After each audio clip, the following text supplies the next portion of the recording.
Hello, fifth graders, and welcome to your language arts lesson today. And an exciting lesson it is. It is our first day of jumping into our first book. So, fifth graders, as we get ready for today, you will need, most certainly, you will need your copy of Gilgamesh. Optionally, but I think it would be a great idea, you will need your language arts notebook or some paper if you don't have that, and a pencil. So if you need to pause and go get those things, please do so now, and then come on back.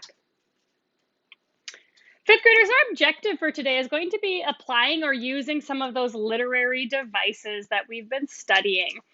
So as we're reading through our first chapter today, we're really going to be focusing on some of our questions on being able to apply those literary devices. So I mentioned this in my video that I showed earlier, and hopefully you have seen that already, but as a reminder, for our work today, we're going to be reading through this first chapter, Heaven Sent, together, and then you're going to have some questions in a Google form that you need to answer as a part of that homework.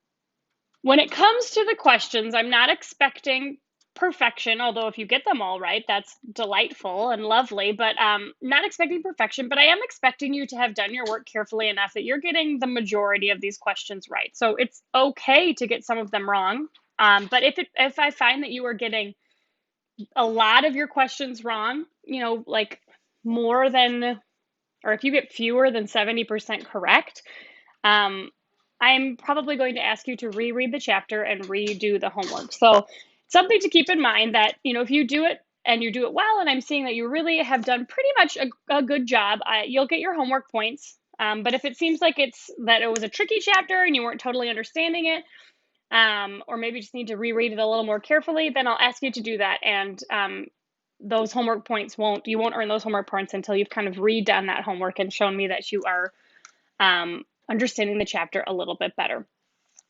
So some things to keep in mind that I mentioned. First of all, attached to the assignment instructions, there are a bunch of vocabulary words that I have defined for you, just for your reference, so that if you're reading and you're not certain what something means, you can take a look at those vocabulary words and it'll help inform you about some of the words as you're reading. Now, one of your questions from this chapter actually relates to one of those vocabulary words, so you can refer to the definition that I've given you in order to do that. So, as a reminder, I told you that you will have this Google form, so I'm going to just kind of show it to you, and you can see what it looks like right here. So, chapter 1, Heaven Sent homework. Okay, so you're going to be answering these questions. You'll see that some of them are multiple choice. So according to his mother, what does Gilgamesh's dream mean? And you've got some options. Remember that I encouraged you for sure to read through these questions before you get started. But for some of you, I thought, well, maybe you want to write down the question in your notebook so that as we're reading, you can keep those questions in mind. Okay, so if you're choosing to do that, you can go ahead and pause and do that. You don't have to, but it might be something that is helpful to you. So according to his mother, Gilgamesh's dream means that he will be a powerful warrior. According to his mother, Gilgamesh's dream means that the gods will send him a wife. According to his mother, Gilgamesh's dream means that the gods will send him a friend. Okay, question 2 asks us, this dream is an example of what literary device? This question relates directly to our objective for today. So remember that when you're answering this question, yes, you want to try to find the right answer, but also remember that you need to be rewording the question using as many words from the question in your answer as possible, okay? So if we forget to do that, I'm going to ask you to redo it. Question 3, provide one quote from pages 8 through 9 that shows how the Usher feels about Gilgamesh. Again, this is short answer, so you need to be using as many words from the question in your answer as possible. So you would say one quote from pages 8 to 9 that shows how the Usher feels about Gilgamesh is, and then you'll provide your quote. 4 is multiple choice. These complaints could be evidence that Gilgamesh is full of what? Hubris, foreshadowing, or justice. Again, relating to our objective. Another short answer. Provide one quote from page 9 of how the narrator describes Gilgamesh. I'm going to reiterate. You say as many words. I say yes, as many words. So one quote from page 9 of how the narrator describes Gilgamesh is number 6. I talk about inferring. Inference occurs in a story when the author doesn't say something. So the answer of this question won't necessarily be directly in the text. We have to make kind of an educated guess about it. We infer about it. Okay, so infer who Gilgamesh is asking Hunter about at the end of the chapter. That means that we won't literally have an answer. We need to infer an answer. So he's asking about his wife, his friend, or his servants at the end of the chapter. And finally, question 7. Which of the following correctly uses the word despot? The kind and generous despot invited all of his subjects to come in for a large feast. The despot hid in the corner because he was afraid of his people. The despot shouted orders to his subjects and demanded that they work harder. So, fifth graders, you have these 7 questions that you're going to be working on for homework, which you're going to complete either. I said it's fine if you see an answer as you go in the text. It's okay to stop and fill it in as you go. Okay, that's a great plan. It's also great to write down an answer as you see it and then later fill in your answer all at once, or you can read the chapter and then go back and do your answers. Those are all acceptable, but that's a part of what the homework is this turning in of the questions. And remember, if you decide you're going to skip the reading and just give it a go on those questions, if you are turning in work that is largely incorrect, I'm going to return it to you and ask you to do it again and reread the chapter. So a great attempt really is just a great plan is just to prudently start off reading it carefully the first time. So with that in mind, we are going to jump in together and we're going to read this text together. So you want to get your book open to our first chapter, which is Heaven Sent. I will read with you. Remember, when I am reading, your eyes should be on the page. Okay, that's what's going to help you to improve your reading, is having your eyes tracking along as I go. You can use a paper to help guide you or a bookmark. You can use your finger, but following along, and that's going to help you with your vocabulary, with your sentence structures, with your comprehension as a whole. Okay. I will stop periodically and I will make comments and kind of thinking out loud, but really, if you are following along with me, you should feel pretty confident by the end of this video that you have read carefully through the text and are pretty prepared to go ahead and complete that homework successfully. So with that, we are starting on page 4 in our texts. If you need to pause to get open, you should do that, but then come on back and we're going to get started. Chapter 1, Heaven Sent. Gilgamesh dreamed that a meteor crashed to earth at his feet. Everyone came running from their houses, pointing, excitable. They crowded round the meteor, marveling at the hugeness of it, the harm it might have done if it had fallen on a building, on a child. They pushed at it, but 12 men together could not so much as budge it. In his dream, Gilgamesh put a strip of leather round the rock and, resting the strap across his forehead, strained to lift it. The crowd fell back in awe. Though it weighed more than 100 sacks of grain, Gilgamesh lifted the meteor clear of the ground and, hands braced on his knees, staggered with it to his mother. But just as he arrived at her door, he woke. Maybe you've had that experience of waking up at this important point in a dream. So he carried her the dream instead. So this means kind of figuratively, right? He carried her the dream, meaning he went to his mother to tell her about the dream he had. It weighed almost as heavy on his thoughts as the meteor had on his forehead. And he had great difficulty explaining the passion he had felt toward this rock. It sounded so foolish. His mother, Ninsun, did not laugh. She did not make light of his dark dream. The gods are sending you a wife, perhaps, or a visitor, some foreign king or sage, someone of great importance. This is not the first time, he admitted. I dreamt another dream. Tell me, said Ninsun.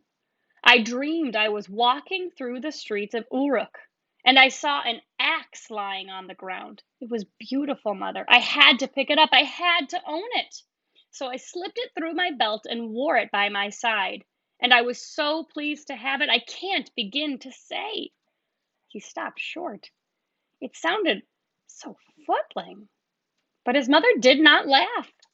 Ah, now I see. It's someone much more important than a king or a sage or a wife. The gods are sending you a friend. Gilgamesh frowned. He did not know what to make of his mother's words, what to think about the prospect of a friend. He had seen rocks before and axes, but even in a dream, he had never had such a thing as a friend. The idea was as strange to him as a piece of heaven breaking free and falling to earth. Fifth graders, at this point, you should feel confident about the answer to number one. If you missed it, I would recommend that you go back and read this page again and see if you can find it.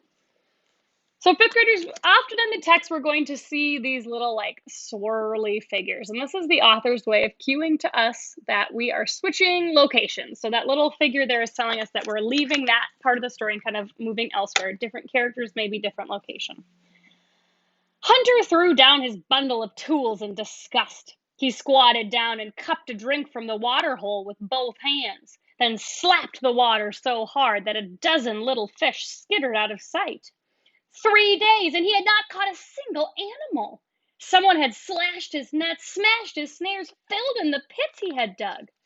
But who and why? The fish regrouped. Hunter pulled a big waterside leaf over him to keep off the sun. Otherwise, he would never have seen the creature come down to drink. The sight made all the hairs stand up on his neck.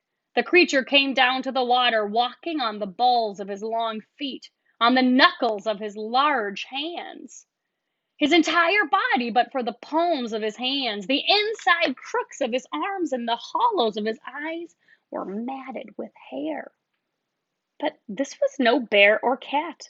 He bent his head down to sip directly from the water, but this was no antelope or hog. He had a mane of long, wiry hair. But this was no lion. This was a man. So, if you imagine this description, fifth graders, of this man we learn walking almost on all fours, and that when he's walking, he's kind of using the knuckles of his hands in order to walk on all fours. He's very hairy. So you might be imagining, as you're picturing this, an animal, a particular animal, and especially the part with the walking on the knuckles makes me think of like a gorilla, right? This man is hairy and walking on all fours, including the balls or the knuckles of his hands. Hunter waited, motionless, for the beast to finish drinking and stalk away.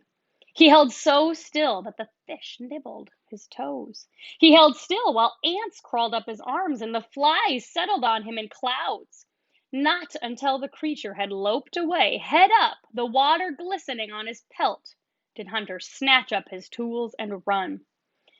Afterwards, he wondered if he had imagined it. The sun too hot on his head, the light too bright on the water. Next day, he had more to worry him than imaginary beasts. Once again, his traps were all smashed, his pits all filled up.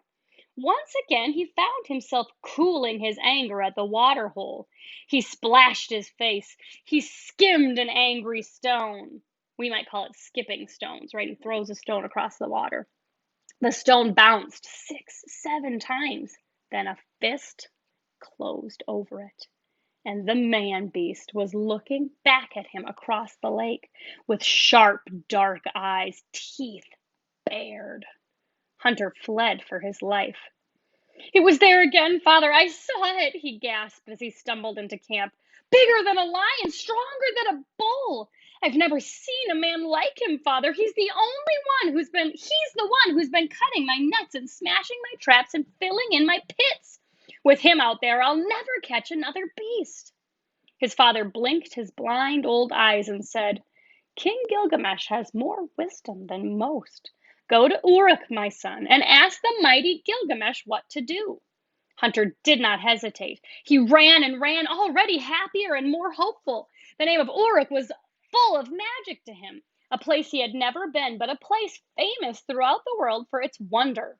Long before the strip of gold on the horizon resolved itself into bricks and buttresses, Hunter knew it was the shining wall of Uruk, curving out of the plain like a wave breaking. Before he could clearly see patterns on the strip of gold, he knew they were the carved memorials of great men. Where can I find Gilgamesh the king? He panted, resting his hands on his knees.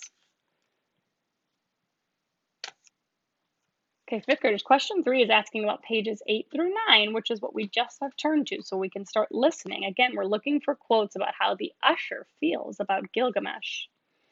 The men at the gate scowled at him. The women by the well turned aside their eyes. He might as well have named the monster Huwawa. So Hunter headed for the largest palace, the tallest tower, and asked there for Gilgamesh. Why? Asked the men at the door. Go away from here, huntsman. You were better off in the wilderness. Why? Asked Hunter, gazing around him in wonder at the glazed tiles, the ivory carvings, the great glossy teak bowls of flower petals, the host of servants silent as shadows. What more wonderful place on earth is there than Uruk? None, replied the usher who led them to the king's audience chamber, if it weren't for its king. So Hunter has arrived and he's in awe, right? He's in awe at how beautiful the city is, how developed it is. It's full of tiles and gold and it's beautiful. But everybody else seems to have these kind of sour attitudes, right? Get out of here. What are you doing here? Go away. And finally we get this response from the usher who says that Uruk is a wonderful place, except for its king. Okay, so we'll continue. I do not know what troubles bring you to Uruk, young man.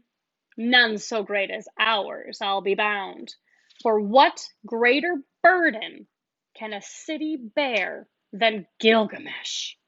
And the word fell from his mouth with the wriggle and hiss of a serpent. Gilgamesh. So we get this hint that there's not a lot of positive feelings about Gilgamesh, that generally his people do not like him. Gilgamesh? Hunter was astounded. But he's famous, never loses a battle, beautiful like a god, everyone says. Said the usher, and the look on his face admitted that all of those things were true. What then? Is he a despot? A tyrant? There's one of our vocab words. The usher breathed a sigh of unspeakable weariness. This word weariness is like extreme exhaustion. So he has worn us down like a river flowing through a gorge, like a waterfall splashing onto rocks. So much life, so much energy. He makes perpetual war, you know. Perpetual meaning non-stop. He's always going to war. He spends our sons like so many arrows in his quiver. And for what? For the excitement of the battle charge. He is forever building new towers. For what? For the sake of touching the sky. You see the wall that surrounds Uruk? Who do you think toiled under the sun to drag the stones? We call on the gods to spare us, but on and on runs Gilgamesh with us for the soles of his sandals. The usher showed Hunter into the great hall of Gilgamesh the Mighty, and there Hunter saw him, an exceptionally tall young man, standing on the sill of the great window, watching the building work in progress outside. So, fifth graders, I just read through a lot of quotes that you could select for number 3 that are describing how the usher feels about Gilgamesh. So remember, when you're answering question 3, set up your answer using as many words from the question in your answer as possible. Yes, including from pages 8 through 9.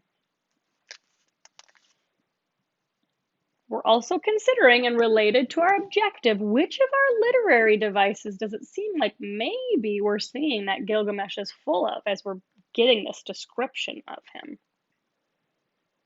Okay, we're going to continue on page 9 and really touching on question 5 at this point too.